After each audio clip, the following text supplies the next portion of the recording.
Good morning, Ananda. Today, we are going to see the transmission cost components in the restructured power system. So, in restructured power system, transmission pricing should covers cost, and also it ensures the fairness, then signal efficient grid usage, everything. Since this transmission network are capital intensive and capital constrained, costs are unbundled into multiple components. Okay, say for example,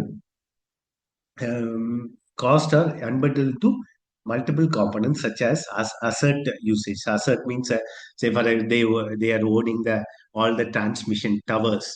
Next, operational impacts. Okay, losses, congestion. So operational impacts, anything might have happened. Okay, so everything it consists of this transmission cost components. So major transmission cost components are, first one is a embedded cost, that is called fixed cost. So fixed cost is nothing but cost of the existing transmission assets. So this transmission assets includes capital recovery. That means return on the investment. Next, depreciation cost. Next, O&M cost. That is fixed O&M. Say for example, here that O&M cost might be vary. Sometimes that O&M some randomly they'll keep. Okay, so they know so which parts will go easily, so based on that, they will fix one cost for this O&M expenses as a constant one. After that, they will think. Next, usually this cost is recovered to capacity-based charges and postage stamp tariffs. So this all things we are going to see in detail: capacity based charges and postage stamp methods, tariff methods, and all we are going to see in detail in a forthcoming class. What an example, all users pays fixed charges for using national transmission line regardless of the distance. Okay, so with regardless of the distance, everyone has to pay the charges, fixed charges. Because to assess the transmission, like even 5 kilometer, even 50 kilometer or distance not matters. Regardless of the distance, if you want to assess the transmission lines, you need to pay the fixed charges for the national transmission line in few countries like in India. Okay, so these all comes under the embedded cost or fixed cost. So what is the operation cost? Operation cost is nothing but this operation cost is nothing but a variable cost incurred in the real-time operation. So this cost is not fixed one, variable cost. Say for example, generator redispatch. Sometimes we schedule the generators with some demand. Okay, suddenly due to the demand rise, again we need to redispatch the generators, and again we need to on some of the generators, such that that cost also will increase. Suddenly there will be rise in the power. So accordingly, transmission towers we need to utilize. So that are all variable costs. So next to voltage and frequency control, already we discussed in the previous class. This voltage control and frequency control also matters. Okay, LFC control, load frequency control is there. Next, voltage deviations will be there. That also we need to maintain control. Next, reactive power support. Okay, reactive power, some unused power will be there. That power also sometimes more will be there, sometimes less will be there. So such that that also we need to include. This cost also we need to include. So sometimes reactive power generation, we need to generate. If the load is more, the load is very more, then we need to generate the reactive power separately. So for that also some cost is required, reactive power cost. Okay, so increase this cost, this operating cost increase during heavy loading or unexpected outages. So, if the cost rise with the higher market activity and this operating costs rise with the higher market activity and uncertainty.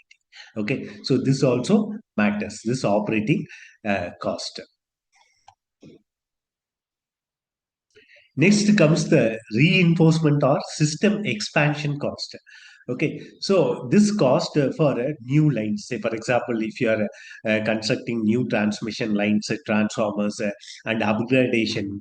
Okay, future upgradation. Okay, that also expansion cost. So future suddenly demand will rise. So we need to upgrade the transmission cost, transmission towers, that and all is triggered by new generators, increasing the demand. Okay, renewable, suddenly renewable integration will be there. So suddenly, say for example, solar power integration will be there.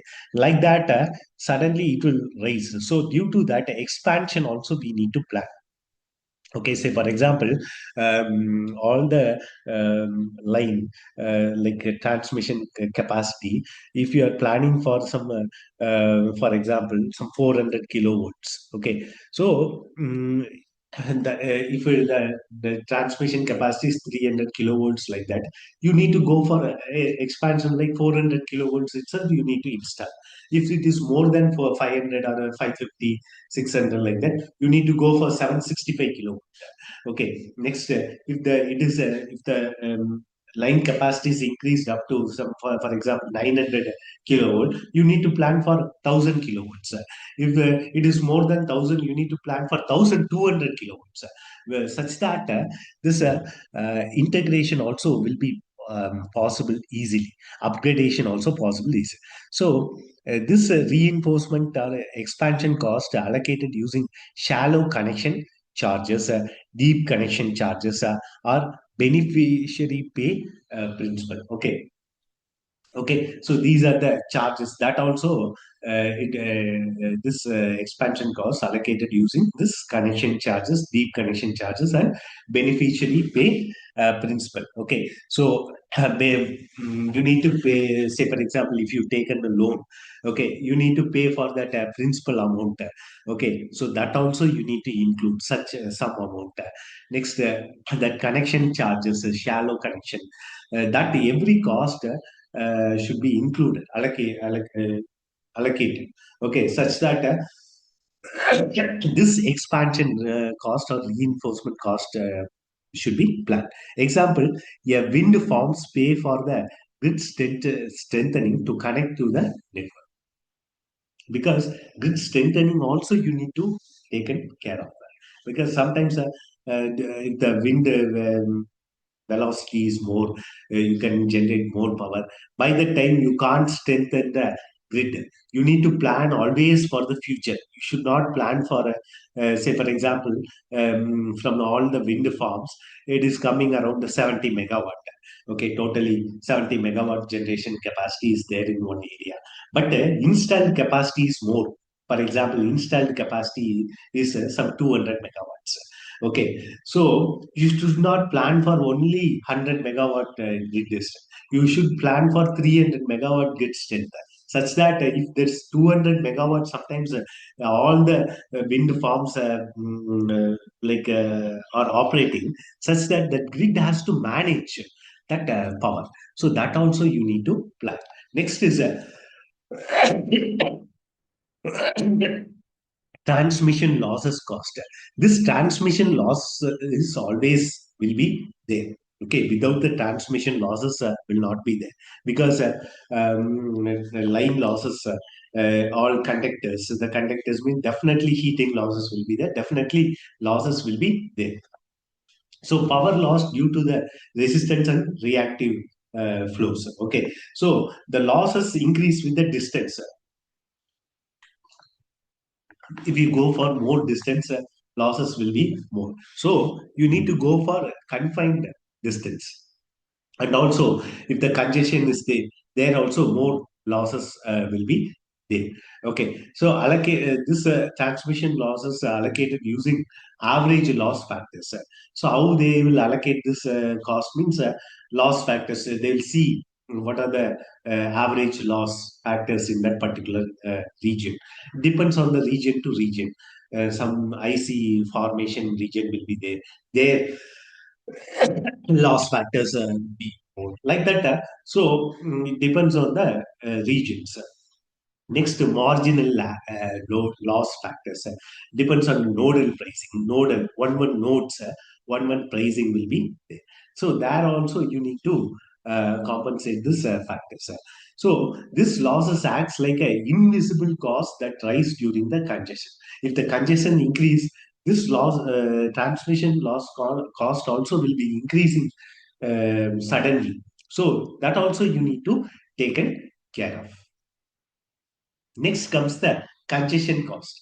So this congestion cost occurs when transmission capacity limits prevents the low cost power from reaching the demand. So this congestion cost represents the higher generation cost and market inefficiencies. Sometimes market inefficiencies will be there. Suddenly raise will be there. Suddenly it will be reduced like that. And also this cost represents a higher generation cost. Okay, so this cost managed via congestion charges. Okay, congestion charges. Next, market splitting, and also locational marginal pricing. Okay, congestion charges, you take like say for example sudden congestion is there. There also you need to involve some cost. You need to choose the alternative lines. For that you need to pay for that alternative transmission. That charges. Next, market splitting, and also locational marginal price. So in each location, there is some marginal price. As I said, like cold countries, one marginal price will be there. Hot countries, one nominal temperature regions, one marginal price will be there. So these charges also will be changing, and also this also comes under this congestion cost. Example: cheap power cannot reach a city due to line over, because price rise locally. Okay, so that also there. Okay, so this thing you need to take care of. Next, opportunity cost. So, what is this opportunity cost? Is nothing but economic losses. This opportunity cost, economic loss due to foregone low cost transactions. So, this opportunity cost reflects social lost social welfare and also restricted market efficiencies. Okay, so low cost, sometimes low cost will come. Okay, that time also, because you will be in losses. If low cost means you will be in losses. So that time also, which reflects the social welfare. That time you need to reduce. Okay, so you should not keep in nominal way. Okay, say even if you are a transmission system operator, so whenever the market price is very less, okay, so then low cost transaction will happen. So that time also you need to go for the social welfare. So which reflects the lost social welfare, and also restricted market efficiency also you should maintain. Okay, so captured in implicitly in nodal pricing models. Next, additional cost elements, say for example, reliability cost. Okay, so whether we are giving the reliable power supply 24 by 7 into 365 days, that was also there. Because we need to always maintain the grid security, that means grid reliability. So, which includes the reserve generators. So, reserve generators you need to maintain. Reserve generator also some cost you need to maintain, because suddenly, say for example, some 50 megawatt generator you need to always keep ready with some diesel or some low cost fuels. Such that if any outages happen, immediately you should on this reserve generator, such that reliability should be maintained, and the black start capacity. Okay, sometimes if you on the thermal generators, it will take more time. Okay, sometimes that the starting time gradually it will on. So in that suddenly demand rises. We can't wait until this thermal generator pickups. So you need to go for some other alternative such that for sometimes some 10 minutes or 15 minutes sometimes you need to go for this black start also and a contingency plan. Okay, so whether their outage is happening or not, that planning also priorly that you need to simulate that. Okay, so whether if it happens, what we need to do, which generators we need to on, that contingency analysis you need to make, and for that also this cost, reliability cost, you need to keep. Next is the ancillary services cost. So this ancillary service payments for this frequency regulation, reserve, spinning reserves, then voltage supports. This cost essential in the market with a high renewable penetration. So that is also there. Next, administrative and market operation cost. So this cost is of independent system operator operations. Okay, and then this what is called transmission system operation. Next, information technology system.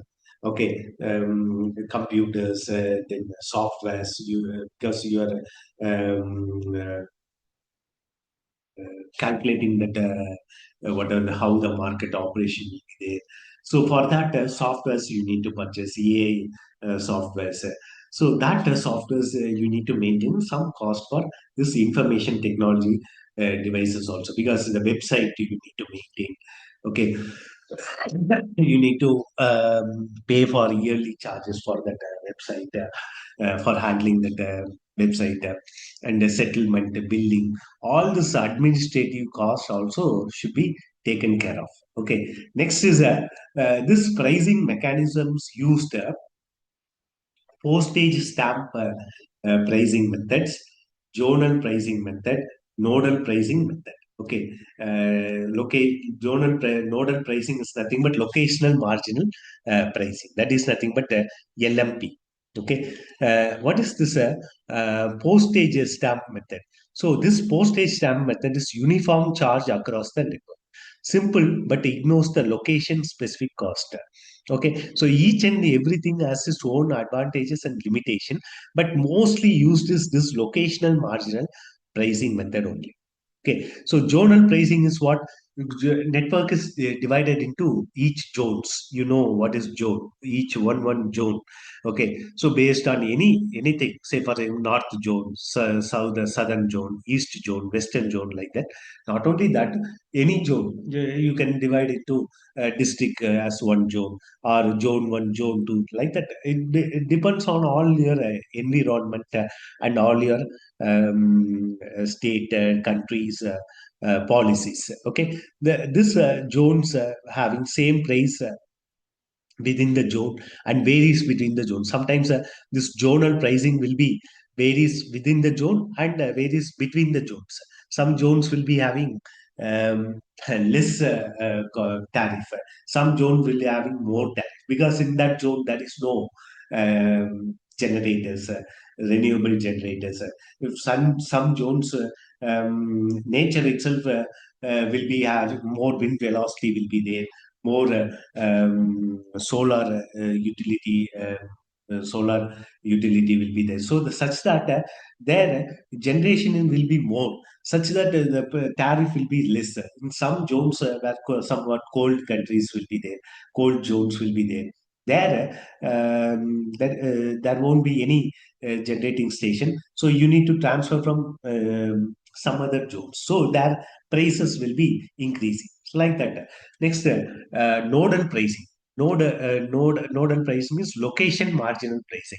So based on the location, as I said, this each and every location has its own pricing. So that one location, you are situated in one location, for example northern location, or some state, New Jersey location, New York location, New England market, New England location. So based on that, each location will have some marginal prices will be there. So that this LMP is only mostly used method, locational margin price. So this locational margin pricing method reflects the energy cost, losses, and as well as the congestion.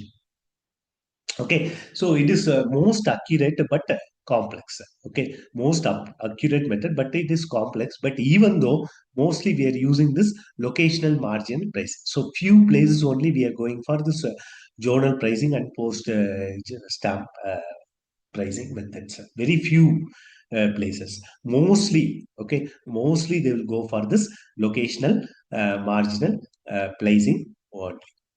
We are going to see in detail all these things in detail in the forthcoming classes. Next is importance of a restructured power system full cost recovery. So full cost recovery means ensures the financial sustainability of the transmission utilities. So you need to ensure this financial sustainability because they are owning more transmission towers, lines, and operation and maintenance cost is there, that you need to change the that towers transmission lines. Say for in cold countries, rust formation will be there. You need to use special kind of measure. Their transmission cost will be increasing. Like that, many constraints are there. Okay, so full cost recovery should be there for transmission utilities. Next is economic efficiency. So it sends the correct signals for this generators generator siting. Okay, where to place the generators such that your transmission lines distance will be reduced, like that. So load location. So where to set that transmission towers, optimal path, whether it is following optimal path or some other long path, that also you need to take care of. Next, you need to send the signals for grid investment also. This economic efficiency also you need to make. So, and also, as I said, transparency and fairness. This is what mainly in the restructured market. Transparency should be there, fairness should be there. Because users pay based on the actual network impact.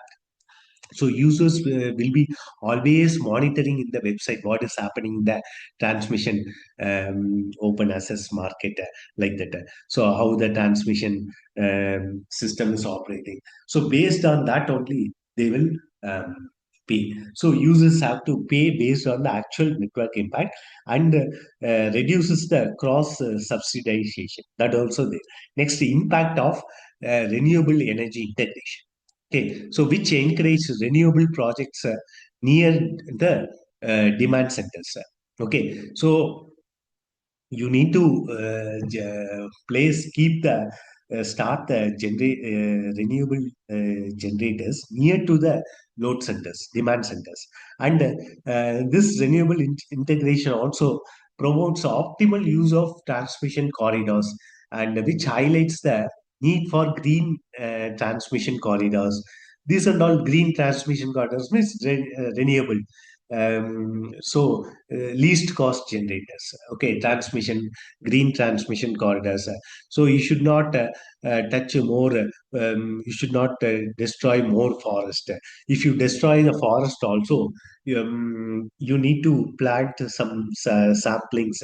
If you cut one tree, you need to you need to safeguard 10 or 20 samplings outside outskirts of some city. Sometimes what they'll do, they will buy a big land. This transmission companies in some countries it is happening. So if they cut one tree, they need to grow 10 trees, and they need to submit the report to the government agencies, like we are cutting one tree, and we are planting and growing this 10 trees outskirts of the city. So they need to make a forest. Okay, they need to make a forest, artificial forest. That means they need to grow more trees. That is also green transmission corridors. That also they need to um, monitor. Okay, all they need to implement. Then only because that time it will affect the environment. Okay, if you cut more trees for this transmission towers or to keep your grid stations or you keep your substations, you need to grow more trees such that environment also should not spoil because of your projects, transmission projects. Next, challenges in the transmission cost allocation. So complexity of modeling power flows is there. So because modeling power flows will be complex. Next is political resistance to locational pricing. Say, for example, if you increase, uh, uh, you are in same state. For example, you are in same state. One location you are increasing the price, another location you are decreasing the, you are keeping the some price lesser. But then it will become political issue because one region you are keeping price raise, one region you are keeping less price. Okay, they are also paying same tax to the government. This location also paying same tax to the government. Then they will compare. So that should be reasonable. That also challenging task. Okay, so it will be become the political issue in some regions, like in United States and all. It will become big political issue. Even some people will understand, some people won't understand. They will come for protest and all. So that also you need to manage reasonably. You need to increase the price and balancing simplicity and accuracy. Okay, so tariff should be simply, so it should be simple. So you should not raise a tariff just like that, up and just like it reduce. So it should be easy to consumers to buy and accurately you need to maintain that allocation, cost allocation. Next is data and computational requirements. That also you need to taken care of. So these are the some of the challenges in this transmission cost allocations.